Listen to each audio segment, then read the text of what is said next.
આ દુનિયામાં કોઈ એવું જંગલ નથી જ્યાં પવનના વાતો હોય. દુનિયાનો કોઈ પણ દેશ હોય, એ દેશના વ્યક્તિઓને કોઈને કોઈ સમસ્યા સતાવતી જ હશે. અત્યાર સુધીના પૃથ્વીના ઇતિહાસમાં કોઈ પણ સમય હોય, એ સમયના માનવીઓએ સમસ્યાનો અનુભવ કર્યો હશે. આ દુનિયામાં અત્યારે વર્તમાન સમયમાં પણ કોઈ એવું ક્ષેત્ર નથી જ્યાં સમસ્યા ના હોય. તો દુનિયાના દરેક સમયમાં, દરેક દેશમાં અને દરેક ક્ષેત્રમાં કોઈને કોઈ સમસ્યા છે જ. નોકરથી નેતા સુધી આ સમસ્યાનો અનુભવ સૌ કોઈ કરે છે. મજૂરથી માલે તુજાર સુધી સૌ કોઈ આ સમસ્યા અનુભવે છે. પછી રંગ હોય કે રાજા હોય, એ રોડપતિ હોય કે રાષ્ટ્રપતિ હોય, દરેકને આ સમસ્યા સતાવે છે. વિદ્યાર્થીથી વાચસ્પતિ અને વાઇસ ચાન્સેલર સુધી, કારકુનથી કલેક્ટર સુધી આ સમસ્યાનો વિસ્તાર થયેલો છે. તો આ સમસ્યા સામે આપણે સ્થિર રહી શકીએ, સમસ્યાનું સમાધાન કરી શકીએ, એવી એક ઉત્તમ વિચાર સાધના ભગવાન સ્વામિનારાયણે આપણને આપેલી છે, અને એ છે સાંખ્ય વિચાર. ભગવાન સ્વામિનારાયણે પોતાના વચનામૃત ગ્રંથમાં 90થી પણ વધારે વચનામૃતોમાં આ સાંખ્ય વિચારની વાત એ કરેલી છે. આ સાંખ્ય વિચાર એટલે મૂંઝવણોને મહાત કરવાનું મહાશસ્ત્ર. આ સાંખ્ય વિચાર એટલે પ્રશ્નોની સામે પ્રસન્ન રહેવાનું પ્રક્ષેપાત્ર.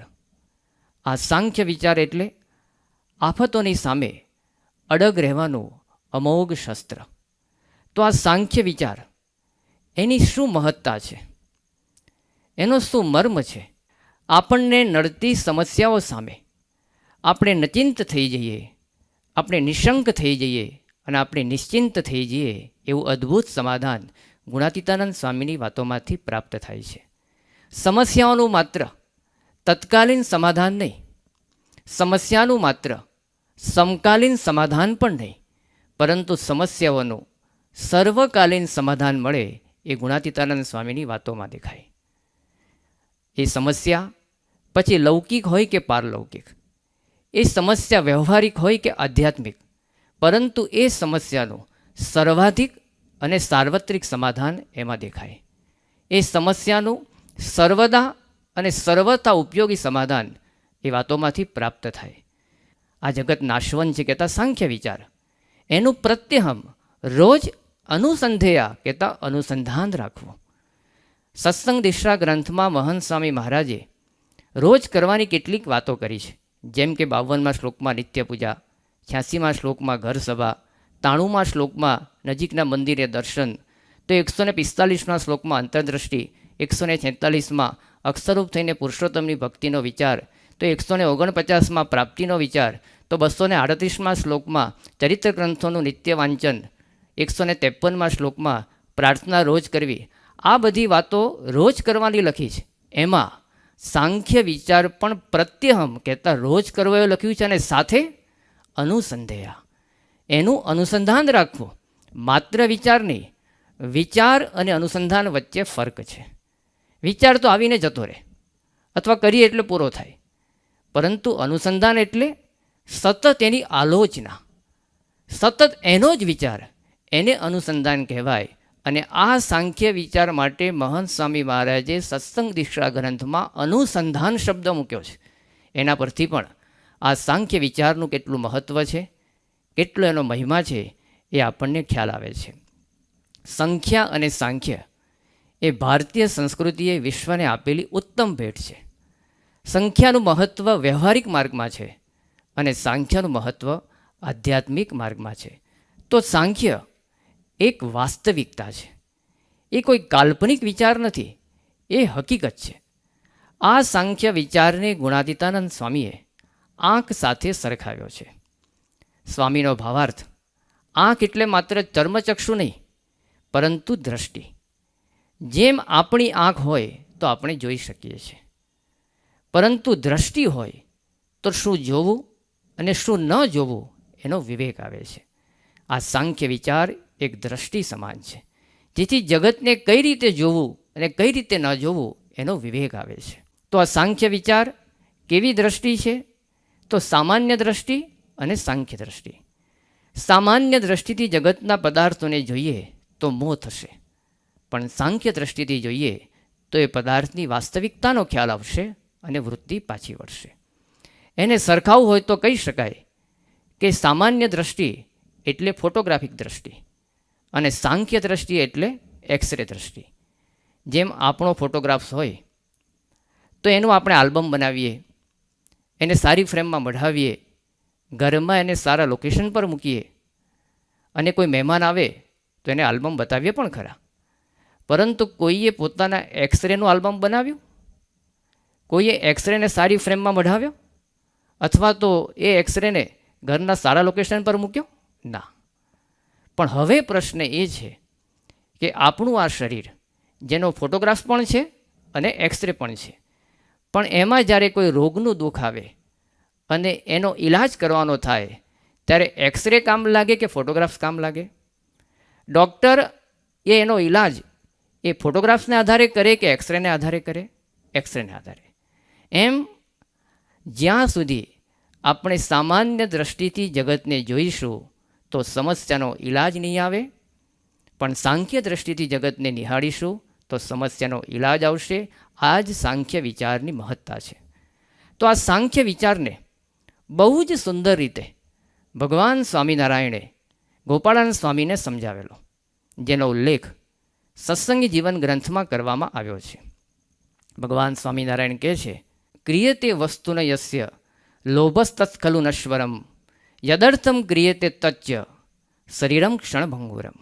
આમાં બે વાત અહીંયા સમજાવી કે ક્રિયતે વસ્તુનો યસ્ય, કે જે વસ્તુની ઈચ્છા રહે છે, જેનો લોભ રહે છે, એ વસ્તુ જ નાશ પામી જવાની છે. અને જેના માટે લોભ કરે છે, કહેતા શરીર માટે, તો શરીર પણ ક્ષણભંગુર છે, એ પણ ક્ષણિક છે, એ પણ નાશવંત છે, એનો પણ નાશ થઈ જવાનો છે. તો સાંખ્ય વિચારમાં બે વસ્તુ સમજવાની આવી. પહેલી, જગતનો સ્વભાવ, કહેતા જગત સંબંધી પદાર્થનો સ્વભાવ જાણવાની દ્રષ્ટિ એટલે સાંખ્ય વિચાર. અને બીજું, એ પદાર્થ જેના માટે છે એટલે કે આપણું શરીર, એ શરીરનો સ્વભાવ જાણવાની દ્રષ્ટિ. તો પહેલાં જોઈએ જગત સંબંધી પદાર્થના સ્વભાવ જાણવાની દ્રષ્ટિ. એ જગતનો સ્વભાવ કેવો છે? નામ જ જગત. જગત શબ્દ સંસ્કૃતમાં ગમ ધાતુ પરથી બનેલો છે. ગચ્છતિ, જે જાય છે, અંગ્રેજીમાં કહીએ ટુ ગો. તો જે જાય છે એ જ જગત છે, એ સ્થિર રહેવાનું જ નથી. અસ્થિરતા એનો સ્વભાવ છે, સ્વાભાવિક ગુણ છે. બીજો શબ્દ વપરાય છે સંસાર. સંસરતી ઇતિ સંસાર, જે સરે છે, પણ કેવી રીતે? સંસરતી, સારી રીતે સરે છે, એ સ્થિર રહેવાનું જ નથી, એ સતત સરતું જ રહેવાનું છે. આ જગતનો સ્વભાવ છે. એનો આ સ્વભાવ જાણી લીધો હોય પછી કદાચ કોઈ પદાર્થ નાશ પામે અથવા ન મળે અથવા જતું રહે તો દુઃખ ના થાય. જેમ સાપનો સ્વભાવ જાણી લીધો છે કે ઝેરીલો છે, તો પછી એ સાપને સોળમાં રાખીને સૂવાનું મન થતું નથી. જેમ ઝેરનો સ્વભાવ જાણી લીધો છે કે મારણનો છે, તો એ ઝેરને શરબતની જેમ પીવાનું મન થતું નથી. જેમ અગ્નિનો સ્વભાવ જાણી લીધો છે કે એનો સ્વભાવ બાળવાનો છે, તો અગ્નિ ઉપર પથારી કરવાનું મન થતું નથી. એમાં જગતનો સ્વભાવ નાશવંત છે, ક્ષણિક છે, અસ્થિરતા છે, એ જાણી લીધું હોય તો કદાચ કોઈ પદાર્થ નાશ પામે તો શોક ના થાય. એટલા માટે આ જગતના સ્વભાવને જાણવું કહેતા સાંખ્ય વિચાર શીખવો. ભગવાન સ્વામિનારાયણે આ વાત વચનામૃતમાં સમજાવતા ગઢડા અંત્યના 38માં કહ્યું છે, માયાના કાર્યમાંથી ઉત્પન્ન થયા જે પદાર્થ માત્ર તે મિથ્યા છે. તો અંત્યના 27માં કહે છે, માયિક પદાર્થમાં જે ભિન્ન ભિન્નપણે સુખ રહ્યું છે તે તુચ્છ છે, નાશવંત છે અને અંતે અપાર દુઃખનું કારણ છે. તો વરતાલના 20ના વચનામૃતમાં કહે છે, તે ભગવાનની મૂર્તિ વિના જેટલા કાંઈ માયિક આકાર માત્ર છે તે નાશવંત છે અને અતિશય દુઃખદાયક છે. ગુણાતીતાનંદ સ્વામી પણ પોતાની વાતમાં કહે છે કે સાંખ્ય શું? તો આ લોક ભોગ દેહ સર્વે ખોટા છે એમ સમજવું. ભગવાન સ્વામિનારાયણે ગઢડા મધ્યના 24ના વચનામૃતમાં બહુ અદ્ભુત વાત કરી છે કે જે સાંખ્ય વિચારવાળો છે એ સર્વ વસ્તુનું પરિમાણ કરી રાખે. પરિમાણ એટલે કે મેઝરમેન્ટ. સાંખ્ય વિચાર જગતના સ્વભાવને જાણવું એટલે કે એના સુખોનું પરિમાણ કરી રાખવું, મેઝરમેન્ટ કરી રાખવું કે દુઃખ છે, અને બીજું એનું પરિણામ જોવું કહેતા એનું રિઝલ્ટ જોવું કે નાશ છે. તો જગતનો સ્વભાવ કહેતા એનું પરિમાણ એ દુઃખ છે અને પરિણામ એ નાશ છે. આ જગતનો સ્વભાવ. જે વાત શ્રી કૃષ્ણ ભગવાને ગીતામાં અર્જુનને સમજાવી, અવ્યક્ત્યાદીની ભૂતાની વ્યક્ત મધ્યાની ભારત અવ્યક્ત નિધનાન્યેવ તત્ર કા પરિદેવના, કે જે વસ્તુઓ નાશ જ પામી જવાની છે તેનો શોક કરવાની જરૂર શું છે. આ જગતનો સ્વભાવ આ રીતે જાણી લીધો હોય તો આપણને દુઃખ ના થાય, સમસ્યાઓ સામે આપણે સ્થિર રહી શકીએ. તો આ સાંખ્ય એટલે જેમ ડિસ્ટન્સની બાબતમાં એટલે કે અંતરની બાબતમાં આપણે દૂરનું જોતા શીખી ગયા છીએ, એમ સમયની બાબતમાં દૂરનું જોતા શીખી જવું એ સાંખ્ય વિચાર. જેમ અહીંથી અમેરિકા 10,000 માઇલ દૂર છે, પરંતુ અહીંયા બેઠા આપણે ઇલેક્ટ્રોનિક્સ ઉપકરણો દ્વારા એને જોઈ શકીએ છીએ. એમ સમયની બાબતમાં દૂરનું જોવું એ સાંખ્ય વિચાર. તો ગુણાતીતાનંદ સ્વામીએ વાત સમજાવી કે 100 વર્ષ પહેલાં નાતમાં કોઈ નહોતું અને 100 વર્ષ પછી પણ આપણી નાતમાં કોઈ નહીં રહે, એ સમજવું એ સાંખ્ય વિચાર. તો આજે 11મી એપ્રિલ 2021, તો આવતી 11મી એપ્રિલ 2121માં આમાંથી કોણ રહેવાનું છે? કોઈ નહીં. અને જે અત્યારે બેઠા છે એ 1921 11મી એપ્રિલમાં કોઈ હતા? કોઈ નહીં. તો આ જ સાંખ્ય વિચાર. સમયની બાબતમાં દૂરનું જોતા શીખી જવું એ સાંખ્ય દ્રષ્ટિ. જે વસ્તુ આપણે વાપરીએ છીએ, જે ખાઈએ છીએ, જ્યાં રહીએ છીએ, જે પહેરીએ છીએ, એની પ્રત્યે પણ આ વિચાર રાખવો. 20 વર્ષ પહેલાંનો મોબાઈલ લગભગ અત્યારે કોઈની પાસે નહીં હોય, અને અત્યારે પણ તમે જે મોબાઈલ વાપરો છો એ 20 વર્ષ પછી પણ તમારી પાસે નહીં હોય, કારણ કે નાશ પામી ગયો છે. 30 વર્ષ પહેલાં જે કપડાં આપણે પહેરતા હતા એ કપડાં લગભગ આપણા શરીર ઉપર અત્યારે નહીં હોય, અને અત્યારે જે કપડાં પહેર્યા છે એ પણ 30 વર્ષ પછી નહીં હોય. 60 વર્ષ પહેલાં જે આરસીસીના મકાનમાં આપણે રહેતા હતા એ અત્યારે કદાચ નહીં હોય, અને અત્યારે જે મકાનમાં રહીએ છીએ એ પણ મકાન 60 વર્ષ પછી પણ કદાચ નહીં હોય. અરે 60 વર્ષની ક્યાં વાત, 30 વર્ષ કે 20 વર્ષથી ક્યાં વાત. પણ રસનો ગ્લાસ હોય, કેરીની સિઝન શરૂ થઈ છે, તો એ કેરીના રસનો ગ્લાસ આપણે મોઢા સુધી પહોંચ્યો, અંદર ગયો અને અચાનક ઉલટી થઈ, બહાર આવી ગયો, તો એ જ આપણા ગળામાં ગયેલો કેરીનો રસ બહાર આવ્યા પછી આપણને ખાવો તો નથી ગમતો, જોવો પણ નથી ગમતો. આ જ સાંખ્ય વિચાર કે એનું પરિણામ શું છે અને એનું પરિમાણ શું છે. આ દ્રષ્ટિ જો આપણી પાસે આવી જાય તો સમસ્યાઓ સામે આપણે સમાધાન મેળવી શકીએ. મોહનજોદડોની સંસ્કૃતિ, લોથલ કે હડપ્પાની સંસ્કૃતિ કે ધોળાવીરાની સંસ્કૃતિ, આજે નગરો નામશેષ થઈ ગયા. એક વખતે સોનાની દ્વારિકા પણ હતી, પણ આજે જળતી નથી. આ દેખાય છે. આપણા પુરાણમાં જનક રાજાનું પ્રસિદ્ધ દ્રષ્ટાંત આવે છે. જનક રાજાને સ્વપ્ન આવ્યું, ભિખારી થઈ ગયા, શકરો લઈને ભીખ માગવા નીકળ્યા, ભીખ મળી, ત્યાં બે પાડા અથડાયા, અનાજ પડી ગયું અને જનક રાજા દુઃખી થઈ ગયા. અને અચાનક એ જ વખતે એમની આંખ ઉગડી ગઈ, ગભરાઈ ગયા. એમને પ્રશ્ન થયો, અને ત્યાં જ જેવા જાગ્યા ત્યાં તો એમના બંદીજનો એમનો જય જયકાર કરતા હતા કે જનક મહારાજાનો જય હો. એને મનમાં પ્રશ્ન થયો કે અત્યારે હું જાગીને જે મારો જય જયકાર સાંભળું છું એ સાચું, કે સ્વપ્નમાં ભીખ લઈને માગવા નીકળ્યો તો એ સાચું. એમને પોતાના ગુરુ અષ્ટાવક્ર ઋષિના પ્રશ્ન પૂછ્યો. ગુરુએ કહ્યું કે સ્વપ્ન એ જેમ ક્ષણિક હતું, એમાં સંસાર પણ 70-80 વર્ષનું એક લાંબુ સ્વપ્ન જ છે. એ પણ ક્ષણિક છે, એ પણ નાશ પામી જવાનું છે. ગુરુએ સમજાવ્યું કે ઊંઘનું સ્વપ્ન આંખ ખુલતા પૂરું થાય છે અને સંસારનું સ્વપ્ન આંખ બીડાતા પૂરું થાય છે. આ સાંખ્ય વિચાર. નચિકેતા પાસે આ સાંખ્ય દ્રષ્ટિ હતી તો યમરાજા એને પ્રલોભનો આપ્યા. જ્યારે વરદાન માગવાનું કીધું, કઠોપનિષદમાં બહુ સુંદર આ કથા આવે છે, ત્યારે એ વખતે યમરાજા એને સામે પ્રલોભનો આપ્યા કે તું જોઈએ માગી લે, જોઈએ એટલું આયુષ્ય, જોઈએ એટલી પૃથ્વી, જોઈએ એટલી જમીન, સંપત્તિ, ધન દોલત બધું જ માગી લે. પણ એ વખતે નચિકેતા પાસે આ દ્રષ્ટિ હતી તો એક જ શબ્દ બોલે છે કે યમરાજા સ્વભાવા મર્તસ્ય, આ તમે મને જે કંઈ આપશો સ્વ એટલે આવતીકાલ. એ આવતીકાલે એ નાશ પામી જવાનો છે, એનાથી હું સુખી નહીં થઈ શકું.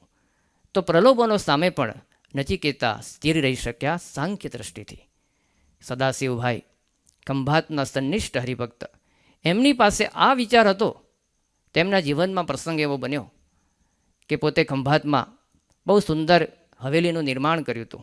લાકડાની હવેલી હતી. વિચાર થયો કે એના ઉદ્ઘાટનમાં કોઈક મોટા સંત આવે તો સારું. તપાસ કરતાં ખબર પડી બાજુમાં જ વડોદરામાં ગોપાળાનંદ સ્વામી બિરાજમાન છે, લાવો એમને આમંત્રણ આપીએ. આમંત્રણ આપવા માટે શેઠ વડોદરા આવ્યા. સ્વામીને કીધું કે સ્વામી પધારો, આપના હાથે હવેલીનું ઉદ્ઘાટન થાય. સ્વામી તો ભવિષ્યનું જાણતા હશે, એટલે શેઠને કીધું કે તમે આવ્યા છો તો થોડો સમાગમ કરીને જાઓ, 5 એક દિવસ રોકાવો. અને બીજા દિવસે સ્વામી પર ચિઠ્ઠી આવી શેઠના દીકરાની. એમાં લખ્યું હતું કે જે હવેલી આપણે નિર્માણ કર્યું હતું એ હવેલી બળી ગઈ છે. સ્વામીએ જેવો આ પત્ર વાંચ્યો, બીડી દીધો અને પોતાના ઓશિકાની નીચે મૂકી દીધો. શેઠને આપ્યો નહીં. 3-4 દિવસ સુધી શેઠને સવાર, બપોર અને સાંજ જગતના સાંખ્ય જ્ઞાનની વાતો કરી. 5 એક દિવસ થયા. શેઠે સામેથી યાદ કરાવ્યું કે સ્વામી હવે આપણે જઈએ. ત્યારે એ વખતે ગોપાળાનંદ સ્વામીએ ચિઠ્ઠી આપી જે એમના દીકરાની આવેલી. શેઠના હાથમાં ચિઠ્ઠી આવી. શેઠે ખોલી વાંચી તો લખ્યું હતું કે પિતાજીને માલુમ થાય કે આપણી હવેલી અદાવત્યોએ બાળી નાખી છે. શેઠે પત્ર વાંચીને પાછો આપી દીધો અને સ્વામી પ્રત્યે બોલ્યા કે સ્વામી, આ પત્ર જો મને 4 દિવસ પહેલાં મળ્યો હોત તો હવેલીની સાથે હું પણ બળી ગયો હોત. પણ છેલ્લા 4 દિવસથી તમે જે સાંખ્ય વિચારની વાતો કરી છે તો આજે હું તમારી સામે સ્થિર છું. સાંખ્ય દ્રષ્ટિ સદાશિવભાઈ પાસે આવી ગઈ તો સમસ્યાની સામે પણ પોતે સ્થિર રહી શક્યા. જૂનાગઢમાં ગુણાતીતાનંદ સ્વામીનો સમાગમ કરીને સાંખ્ય દ્રષ્ટિ પામેલા સમઢિયાળા ગામના ભોજોચ્ચારણ હતા. પ્રસંગ એવો બન્યો કે એમનું ઘર બળી ગયું. સંતો એમને સાંત્વન આપવા માટે જૂનાગઢથી ત્યાં આવ્યા. ત્યારે ભોજાચારણે સામેથી સંતોને બળ આપ્યું કે સ્વામી, આ તો માત્ર ઘર જ બળ્યું છે, પરંતુ કદાચ ઘરમાં રહેલા બધા સંબંધી બળી ગયા હોત તો પણ મને થડકો ના થાત. સાંખ્ય જ્ઞાન ગુણાતીતાનંદ સ્વામી થકી સિદ્ધ કર્યું હતું. તો આવા એક સમસ્યાના પ્રસંગે પણ ભોજોચારણ સ્થિર રહી શક્યા. એ સમજતા હતા કે જીવન એક આકાશ છે અને આકાશમાંથી ગમે ત્યારે તારાઓ ખરવાના જ છે. હરિવંશરાય બચ્ચને આ અંગેની બહુ સુંદર એક કવિતા લખેલી છે. જો બીત ગઈ સો બીત ગઈ, જીવન મેં એક સિતારા થા, માનવ બેહદ પ્યારા થા, वो डूब गया तो डूब गया, पर अंबर के आनंद के देखो, कितने उसके तारे टूटे, कितने उसके प्यारे छूटे, पर बोलो टूटे तारों पर कभी अंबर शोक मनाता है, जो बीत गई सो बीत गई. કહેતા જીવન આકાશ છે, એમાં ગમે ત્યારે સમસ્યાઓ રૂપી આ તારાઓ ખરવાના, આવવાના, જતા રહેવાના, પણ એની સામે આપણે જેટલા સ્થિર રહીએ એ આપણી સાધના છે. સત્પુરુષને આ સાંખ્ય જ્ઞાન બહુ જ સાહજિક છે.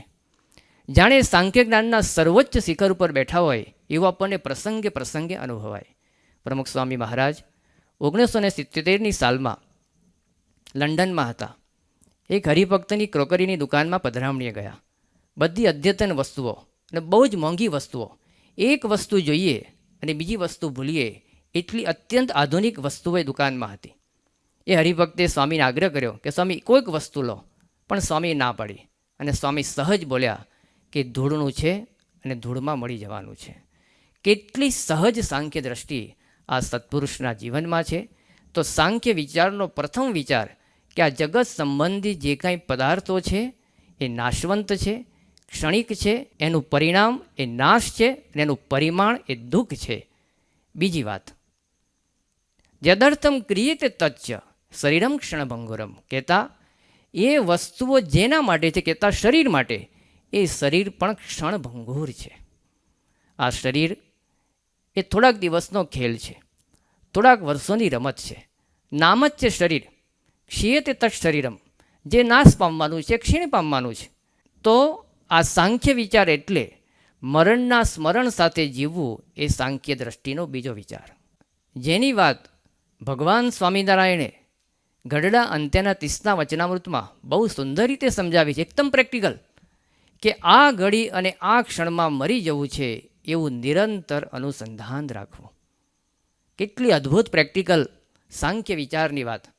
ભગવાન સ્વામિનારાયણની આ વાત એ ગભરાવવા માટે નથી, બેવરાવવા માટે નથી, પરંતુ જે જીવન આપણને મળ્યું છે એ જીવનને સારી રીતે જીવી શકીએ, જીવનના આનંદને માણી શકીએ, એના માટે ભગવાન સ્વામિનારાયણે એકદમ પ્રેક્ટિકલ સાંખ્ય વિચારની વાત કરી છે. આ કોઈ ગભરાવવા માટે નહીં. તો ગીતાની અંદર પણ શ્રી કૃષ્ણ ભગવાન આ જ વાત સમજાવે છે કે જાતસ્સહિ ધ્રુવો મૃત્યુ ધ્રુવમ જન્મ મૃતસ્ય ચ તસ્માદ પરિહાર્યે થે ન ત્વમ શોચિતુમ અર્હસી. જાતસ્ય કહેતા જે જન્મ્યા છે એનું મૃત્યુ નિશ્ચિત છે, અને જે મૃત્યુ પામ્યા છે એનો જન્મ નિશ્ચિત છે. તસ્માદ અપરિહાર્ય છે. અર્જુન, આ વસ્તુનો પરિહાર થઈ શકે એવો નથી, તેનો શોક કરવાની કોઈ જરૂર નથી. આપણા શરીરનું મૃત્યુ નિશ્ચિત છે, એનો ક્રમ જ છે. ગમે એટલા મૃત્યુને રોકવાના પ્રયત્નો કર્યા છતાં પણ મૃત્યુ કોઈનું રોકાયું નથી. એ હિરણ્યકશ્યપ, એને તો અભય વરદાન હતું છતાં પણ એનું મૃત્યુ થયું. એ રાવણ મૃત્યુંજય વિદ્યાને વરેલો હતો છતાં પણ એનું મોત આવ્યું. એ નાગાર્જુન દક્ષિણ ભારતમાં બહુ જ મોટા વૈજ્ઞાનિક અને રાજા થઈ ગયા, જેને સંજીવની વિદ્યા શોધી હતી, છતાં પણ એ નાગાર્જુન એ શોધેલી સંજીવની વિદ્યા એમને બચાવી ના શકી, મૃત્યુને રોકી ના શકી. એ સિકંદર, અડધા વિશ્વનો વિજેતા થયેલો વ્યક્તિ, જેના માટે કેવું લખાયું છે, યાદ રખ સિકંદર કે હોંસલે જો હાલી થે, જબ તક ગયા वो दुनिया से दोनों हाथ खाली थे, कल तक जो फिरते थे शानो अपनी शौकत पर, शम्मा तक नहीं जलते आज उनकी दुर्बत पर, अदना भोवा आली वो सबको लौट जाना है, मुफलिस और सिकंदर का कब्र ही ठिकाना है.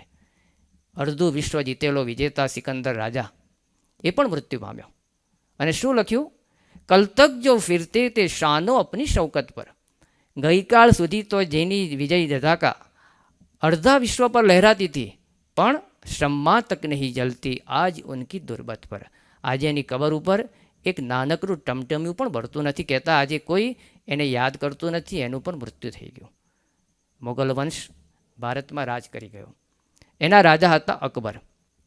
મોગલ વંશનો શાસનકાળ 1532થી લઈ 1857 સુધી રહ્યો. એમાં અકબર રાજા 1556 પર આવ્યા અને ઈસવીસન 1606 સુધી રાજ કર્યું. પૂરા 50 વર્ષ. પૂરા 50 વર્ષ સુધી એક હતું રાજ હિન્દુસ્તાન પર કરનારા અકબર રાજા. નામ શું હતું? અકબર, કે જેની ક્યારેક કબર ના થાય, પણ છતાં એ અકબર રાજાની પણ કબર થઈ ગઈ. કહેતા એનું પણ મૃત્યુ થયું. તો મૃત્યુ કોઈથી રોકાતું નથી, એ જીવનનો અનિવાર્ય ભાગ છે, એ નિશ્ચિત છે. એટલા માટે તો કીધું કે આ દુનિયામાં સૌથી નિશ્ચિતમાં નિશ્ચિત શું છે? તો આપણું મૃત્યુ. કારણ કે થવાનું જ છે.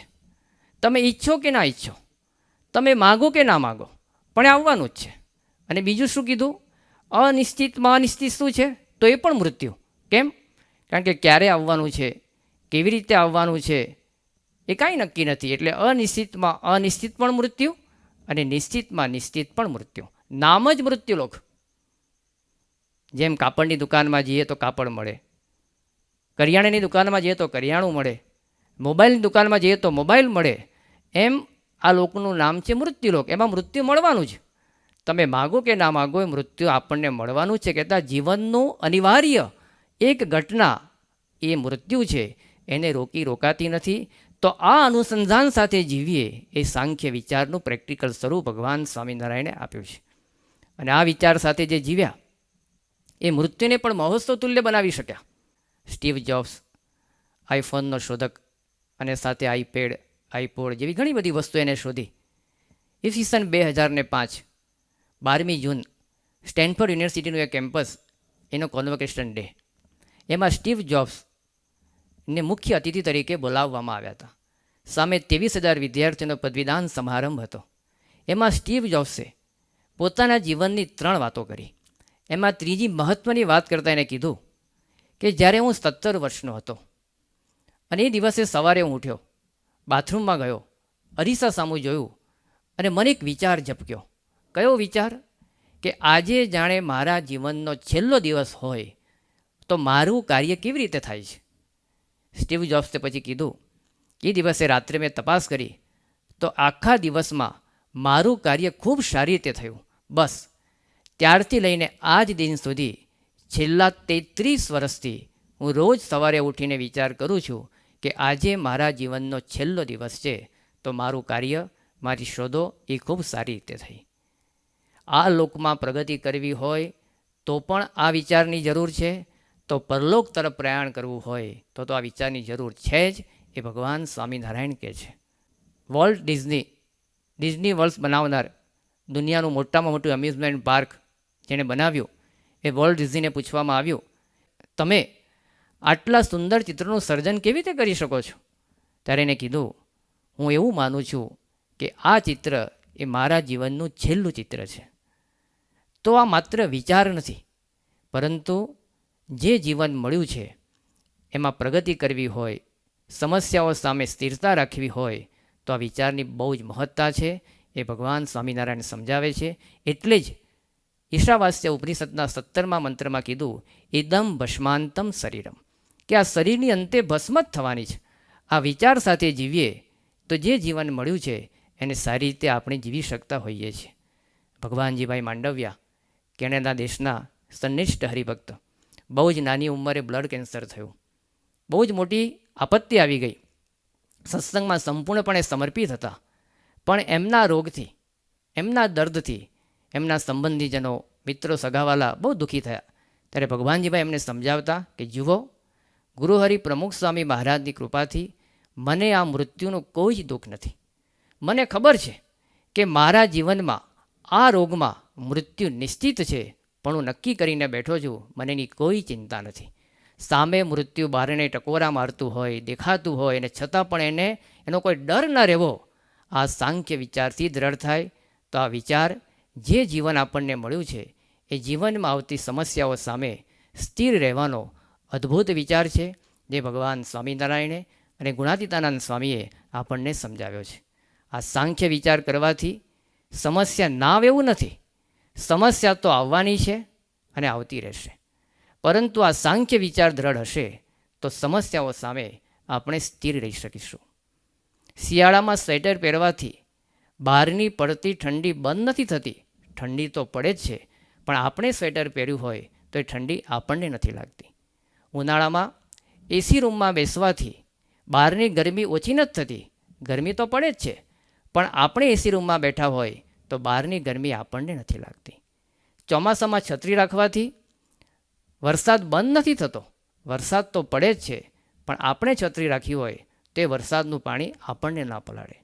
બખ્તર પહેરવાથી આવતી બુલેટ એ રોકાઈ નથી જતી, બુલેટ તો શરીરને વાગે જ છે, પરંતુ બખ્તર પહેર્યું હોય તો શરીરને નુકસાન નથી કરતી. એમ આ સાંખ્ય વિચાર કરવાથી કે એનું અનુસંધાન રાખવાથી સમસ્યાઓ ના આવે એવું નથી, સમસ્યા રોકી શકાતી નથી, સમસ્યા તો આવી છે, આવે છે ને આવતી રહેશે, પરંતુ એની સામું આપણે સ્થિરતાથી જીવન જીવી શકીશું. એ આ સાંખ્ય વિચારનો લાભ છે. તો ગુણાતીતાનંદ સ્વામી આ વાતના અંતે કહે છે કે માટે સુખ્યા રહેવાને અર્થે સાંખ્ય વિચાર શીખવો. સુખ્યા રહેવું એ આપણું લક્ષ્ય છે.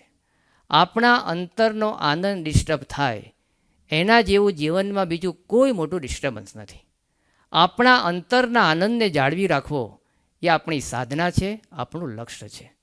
આપણા અંતરના આનંદમાં ઓટ આવે એના જેવી જીવનની બીજી કોઈ મોટી ખોટ નથી.